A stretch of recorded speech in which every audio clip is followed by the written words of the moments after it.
látẹ̀gbẹ́ mi mèrè jẹ́ kí mi lè máa ṣe. Látẹ̀gbẹ́ mi mèrè jẹ́ kí mi lè máa ṣe. Ó máa ṣe wọ́n mi.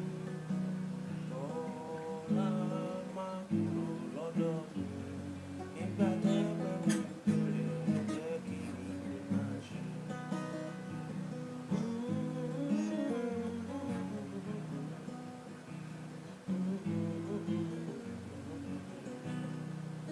Jẹ́ kí inú mi dùn wá gbé rere fún mi. Alárùnká ènìyàn wá dẹ́kun wọn fún mi. Nígbà ń bá wí, nígbà ń bá fọ̀, ṣe báwọn náà níbànújẹ́ wọn. Bákòókò mi tó ṣe bí mo rẹ̀ rí ayọ̀. Lórí mo ṣe ń gbàdúrà kẹrántí mi sí rẹ̀. Látẹ̀gbẹ́ mi mèrè jẹ́ kí mi lè máa ṣe.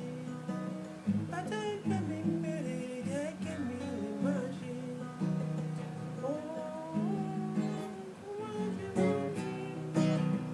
Ọ̀la máa kúrò lọ́dọ̀ mi.